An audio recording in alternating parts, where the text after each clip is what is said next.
This is the Yanks Go Yard podcast with Adam Weinrib and Thomas Carinante. Welcome on into the Yanks Go Yard podcast. I'm Adam Weinrib filling in for Thomas Carinante with another one of me. What's up, everybody? Thanks for joining. We got a little bit of a shorter stream on this beautiful Thursday at 2 o'clock Eastern. Like always, if you're listening on the audio feed, appreciate you. If you're here following along with us on YouTube, thanks for dropping by. I'm going to take up a half hour of your time. I'm glad the Yankees won a baseball game yesterday. Before I get angry, I'm going to thank them because that was nice, and that was a tight win, and that was clutch. And if that came in a stretch of not going 6-17 in their last 23, we would just be able to straight praise that. Be like, thank you. That was a good win by the New York Yankees. But instead, we have to add in all the addendums of like, but they've lost a ton of games lately. They've been really, really bad. And that's still true. It's going to keep being true until they turn it around. But 2-2 in their last 4. So I'll give them credit. But I'm calling this episode 30 minutes of Yankee rants because I got 30 minutes in me, and I'm going to separate them into different rants. I'm going to rant about Carlos Rodón. I'm going to rant about people saying it's not on Aaron Boone. I'm going to rant about Brian Cashman jumping the field for the trade deadline. And of course, I'm going to rant about the Boston Red Sox, who are starting to do 2004 tweets, making me not happy, upset with the tweets. But if you're joining us, we'll start off the proceedings by thanking everybody, especially Yankee fans, for joining us today, and that comes courtesy of DraftKings. Shout out to DraftKings. The current promo code goes like this. They're here with a special offer for new users in a few lucky states. You can get up to $300 in bonus bets if you live in Iowa, Illinois, Louisiana, Michigan, North Carolina, New Jersey, Ohio, Pennsylvania, Vermont, or Wyoming when you sign up with our code Yanks Go Yard.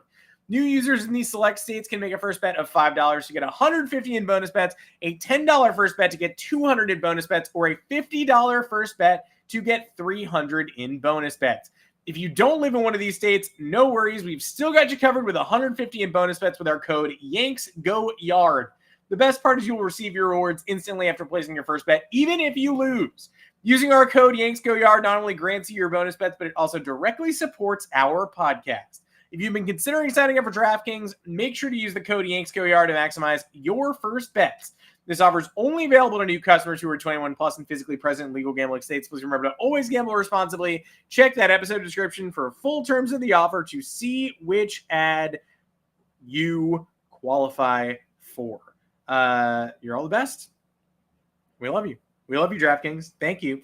All right, I'll be nice. Again, to start the Yankees rant, going to go with a positive rant. Everybody was their worst self yesterday, but I get it because I was too. 2-0, not a large enough lead. Shout out to Trent Grisham for knocking home not one run, but 2. Double off the top of the wall and a sacrifice fly after a thrown away double play ball by Yandy Diaz. So the Yankees have 2 runs. They probably only earned one of them. Sort of reminiscent of the first game of the Red Sox series. They score 3 runs. They come after a botched double play. Good on them for taking advantage of the opportunity, but none of those were runs where you were like, the Yankees put their stamp on this game and they're going to win it. And then lo and behold, they found a way to lose it. They had a stolen win. They gave it back. So yesterday they're up 2-0. Stroman makes it 2-1. Stroman loads the bases with 1 out. Tim Hill coming into the 5th, and every Yankee fan's like, they're going to lose. Tim Hill gets Josh Lowe. 1-2-3, introduce Trace. Thanks for watching. And then goes ahead and induces that low liner to Soto and Wright. Okay. Luke Weaver works through trouble in the 6th. Every Yankee fan says we're going to blow it here. They don't. Weaver works through trouble in the 7th. Everybody says we're going to blow it here. We don't. In the 8th, Tommy Kahnle gets the first 2, lets the next 2 reach base. Clay Holmes for the 4-out save. Everybody knows the L's coming here. Twitter insufferable. A tidal wave of preemptive claiming of responsibility for the loss. Holmes holds it down. Thanks again to Grisham's defense. And in the 9th, 1-run lead. Clay Holmes looking for his first save in officially over a month. June 9th against the Dodgers on Sunday Night Baseball to yesterday. And he locks it down. 1-2-3. bat out of Paredes' hands, quite literally, in the good way, not in the way where you walk him and make somebody beat you, but in the much better way where he swings so hard and so forcefully that he throws a bat away to another corner of Tropicana Field. Good job by the New York Yankees. Again, 2-2 in their last 4 is all that matters to me for now. As we go into one more at the Trop and 3 in Baltimore before the break, the much-needed break. The Yankees played 11:35 a.m. Sunday. That means that they will get 5+ days off, and it's going to feel damn good. But still, 2-2 in the last 4 is what I'm choosing to focus on, only because I don't want to think about 7-17 in their last 24. And that's thanks in large part to Carlos Rodón, who got a lot of credit from me and from others earlier in the offseason and the regular season in April and May specifically for turning it around, right? For internalizing feedback from last year and turning it around. In May, he was a borderline all-star. He was. You were like, Heel's going to make it. Can Stroman make it? And Rodón and Clark Schmidt? That's too many Yankees, but 2 of those guys are going to make it. Nobody did. And Rodón doesn't deserve it because of his backslide being more spectacular than other backslides. Just so you know, Carlos Rodón on June 11th had the best 4-seam fastball in the game in terms of run value, tied with breakout Royals lefty Cole Reagans and Guardians reliever Cade Smith. That's a 12 run value. Luis Heel was at an 11. That was tied for the second best. It was ahead of Tyler Glasnow at 9, Shota Imanaga 11, Luis Castillo at 11, Zach Wheeler also at 9. One of the most effective 4-seamers in baseball. Since then, June 11th versus July 11th, down to 61st. The run value is down from 12 to 4. How does that happen? People who have dove deeper into the shape of Rodón's fastball to figure out why it's waning in effectiveness have noticed that comes in at basically the same velocity from 2022, basically the same shape, basically the same number of rotations, but something is still wrong with it. It is broken. Because at this juncture, Rodón is an effective pitcher when he mixes up his fastball with his off speed. And when he doesn't do that, and when he just attacks with his 95, 96, 97, or 98 mile an hour fastball, it's not good enough. So why does he keep returning to the methodology of opening every game by pitching off his fastball as it recedes in run value, despite that not being the obvious tactic that should be used, and the fact that he calms down in every second through 5th inning every time he decides to embrace what the Yankees are no doubt teaching him? As Chris Kirschner of The Athletic responded to an angry tweet asking where Matt Blake and the coaching staff were in letting Rodón know about varying his pitch mix, Kirschner says, quote, "Blake has been saying this for almost 2 weeks now. At some point, the player has to commit to adjusting." Of all the things on the New York Yankees that do not work and that we can't have much faith in turning around moving forward, Matt Blake being able to fix troubled arsenals is really the only thing that we can wholeheartedly believe in. Relievers come in. It doesn't always last, but look at Tim Hill, look at Michael Tonkin, look at Luke Weaver. He's figuring it out. Luis Heel entered this year as a raw stuff wild card. He became a borderline all-star starter because of, yes, what's in his right arm, but Blake's tutelage didn't hurt. Clark Schmidt's career could have spiraled after he struggled as a high-leverage reliever and spot starter in 2022. He was a borderline all-star before coming down with an injury this year. Carlos Rodón's change of pace was working. He was bound to regress. Yes, his FIP and indicative metrics were all hanging out in the low 4s while his ERA was in the high 2s and low 3s. He was always going to have a couple of bumps, but he didn't have to be this. And he doesn't have to be this moving forward. He doesn't have to put the New York Yankees in an immediate multi-run hole, often before a single out is recorded in the first inning of these crucial starts. And yes, every one of them is important. because the Yankees used to have a cushion and now they don't.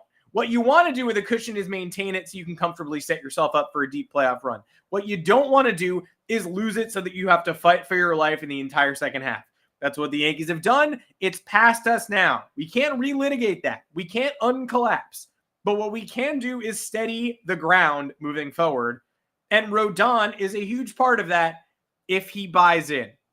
So just FYI, the coaching staff hasn't missed it here. Rodón has been, it's harder than it looks to adjust. It's simple to say, we know, but it's working better when he tries it. And it's not working at all when he starts the game the way he apparently wants to and would prefer to. 5 earned runs before an out was recorded against the Jays. 4 earned runs before an out was recorded against the Rays. And that turned into a 4-3 loss. That was all Tampa needed in the opener here. Rodón's last start before the All-Star break, 11:35 a.m. Sunday in Baltimore. I would recommend the Yankees skip that. Disciplinary measure, sure. Also, just for the benefit of their overall odds at taking home a victory in that semi-important contest, especially depending on how the first 2 go, but you don't want to lose in Baltimore if you don't have to. Carlos Rodón has to come back out of the All-Star break as a different pitcher. Perhaps more than any other player on this team has to change their offering. And it's, like Aaron Boone loves to say, right there in front of him. But it actually is. In this instance, we're never going to really credit Aaron Boone here until this team proves it can shake off this significant punch and return to something approximating the level where they were before. You don't have to play at 114 win pace. You just can't be a disaster, and you can't show a lack of hustle, and there can't be infighting. Once we show for an extended stretch, might not be before the trade deadline, might be after when they incorporate some new faces. I need to see a real bounce back before I'm like, good job by Aaron Boone steadying the ship. I'm also not going to kill him for his players' underperformance here. It's everywhere. It's everywhere these players are underperforming. So it falls on their shoulders as well. And for everybody who wants Aaron Boone to just immediately instill, baseball mentality and smart hustling and good fundamentals and all these guys, is he really supposed to say something as granular to Anthony Volpe as, hey, run on the bases. Don't stop running. Like, yes, he's now got to, he had to say something forceful in the clubhouse after that. But Aaron Boone's a big league manager, managing adults, playing Major League Baseball. He shouldn't have to be like, hey, guys, remember, run to the bag today. Hey, your gloves go on your opposite hand. You're, not on your dominant hand. I know it's counterintuitive, but you have to throw with your dominant hand. Remember where your gloves go. Like, this isn't third graders. But obviously, culture of complacency, I think that falls on him. And I'm not going to give him credit until we see this meaningfully turn around. That said, the people who I'm shocked by are the people who don't seem to understand how you could blame Boone. And this is a short rant, but just, the other shoe dropped in 2022, 2023, and 2024 so far. They haven't steered out of it yet. 2021 is the only season since the other shoe dropped in 2020 by the shortened season, hard to judge, small sample, but they started 16-6 and then were under 500 ball club and then finished the year basically at 500. So shoe drop there. 2021, they were up and down the whole year, blowing unblowable games. They won 92 games, but if they had just had competent bullpen play and competent middle relief, they probably would have won 103 or 104 games. They blew 10 to 15 games late. They had no business losing. And that's the season that's now the gold standard because there's no big in-season collapse. There's just a bunch of mini collapses that kicked us all in the crotch over and over again. So the idea that obviously this falls on the players and this falls on Cashman and this falls on the lack of dedicated spending, all of that's true. But the people who are like, I don't see how you could blame this on Boone. The culture of spiraling has to fall on the manager's shoulders. And it's year after year after year after year. And a lot of other managers get fired. So I don't know if he's going to. I don't know if he's going to silently walk away at the end of the year. I don't know what a hand-picked Aaron Boone replacement would look like. But I'm in disbelief of the people who are just like, he's blameless. I don't know how you could even possibly turn your attention to him.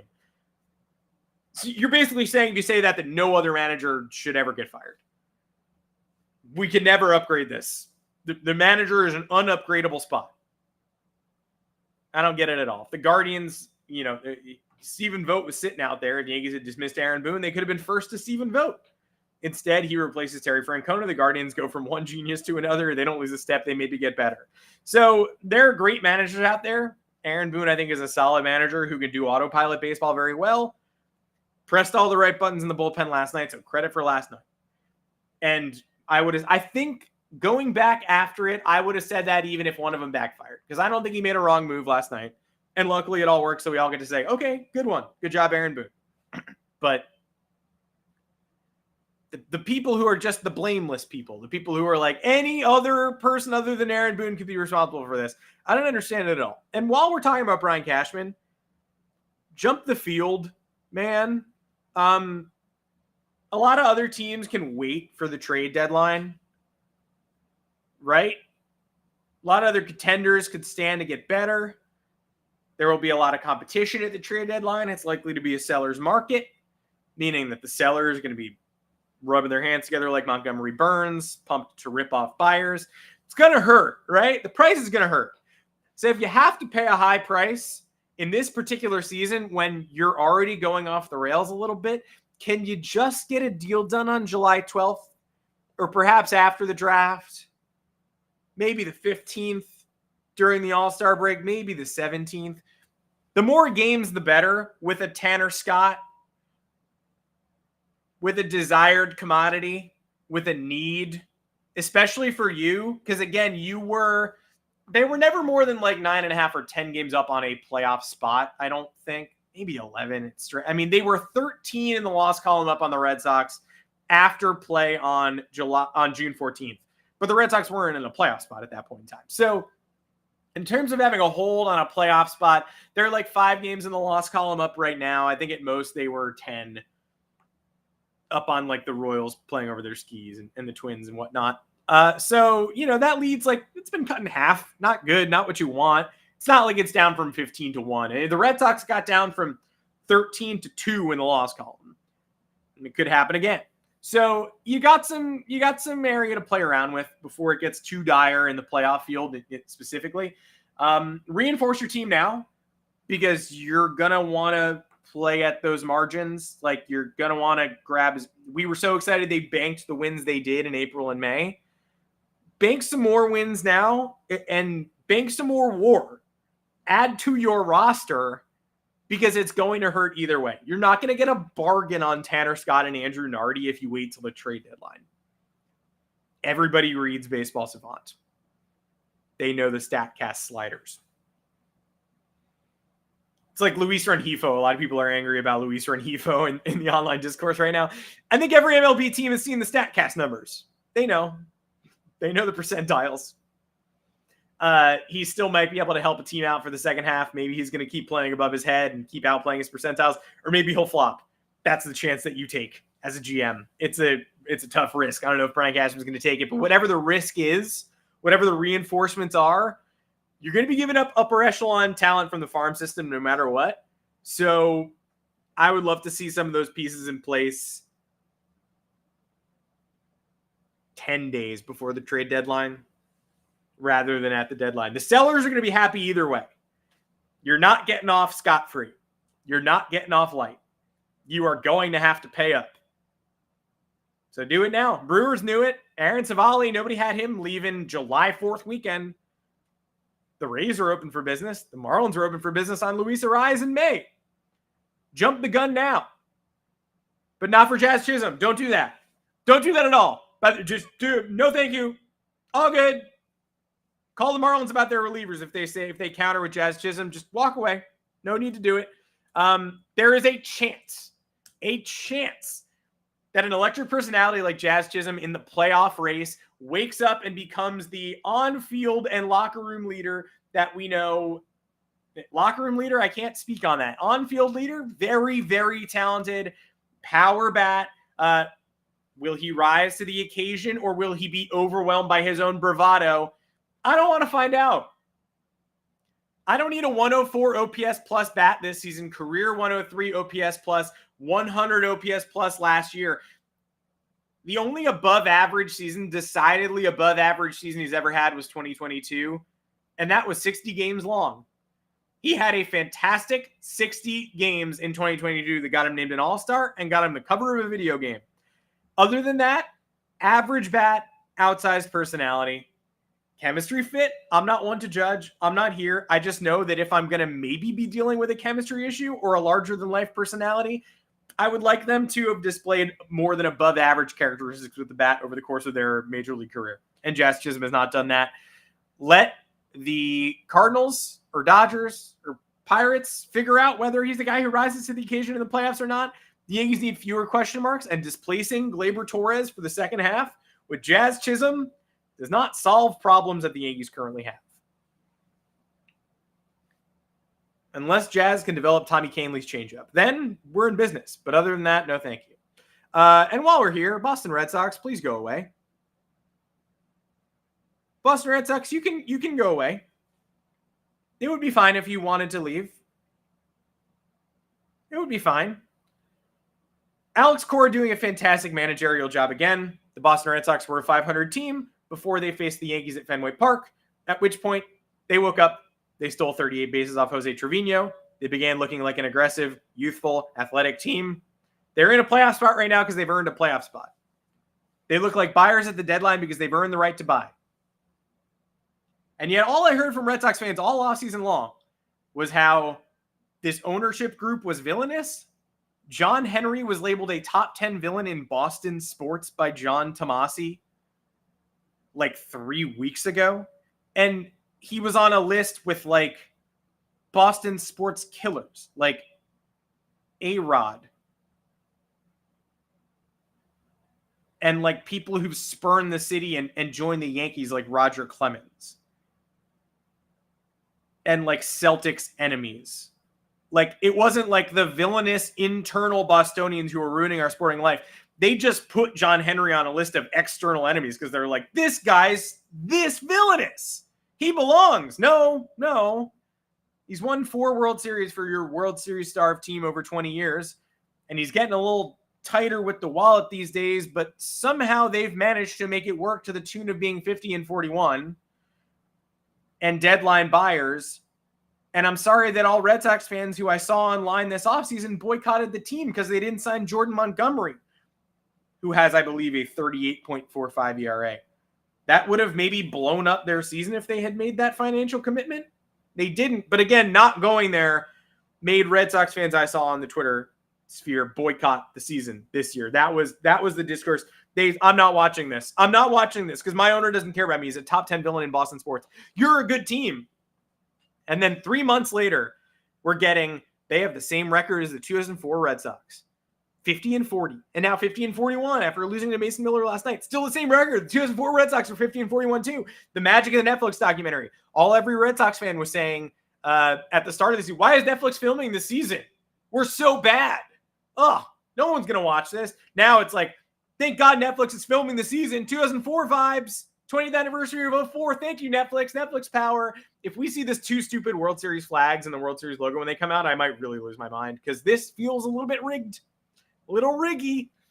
And after an offseason where the Red Sox basically didn't go for it and the fans revolted and the Yankees did trade for Juan Soto, which is a pretty big go for it move. If they finish ahead of the New York Yankees in this given year, it might be my breaking point.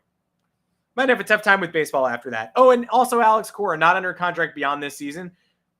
The only if George were here, George Steinbrennerism that I really like am even willing to entertain. If George were here, he would pay Alex Cora to be the manager of the New York Yankees next year.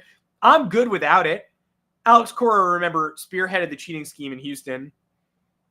2018 Red Sox also cheated under his watch. Then he was fired by the Red Sox for his transgressions in Houston.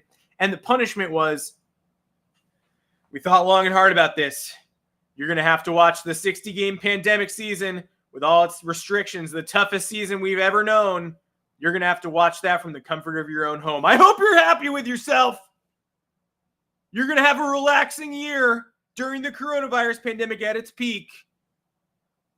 You better think about what you did to get here. Person who gets off the scot-freest of anybody this year. And your replacement has to go wear a mask and swab every day and manage an undermanned Boston Red Sox team. His best player is Kevin Pillar.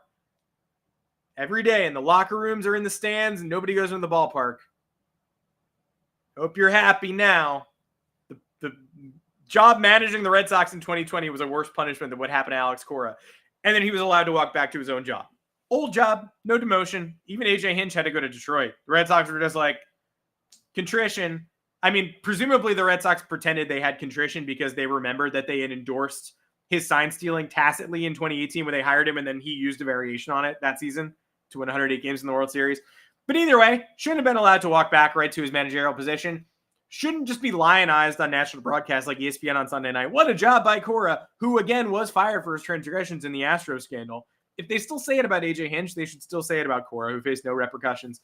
George would hire him. The Yankees would get better if they hired him. But for me personally, I'm fine with him just leaving the Red Sox. If the Red Sox were to just recede a little bit this year and then he leaves, that would be fantastic. Red Sox fans, I really, truly, genuinely, I mean this. Hope you're enjoying this season, which has been excellent.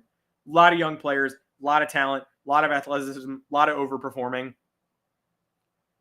Just don't be the Red Sox fan who disavows the entire campaign before it even starts, because then you might look a little silly when they're actually pretty good.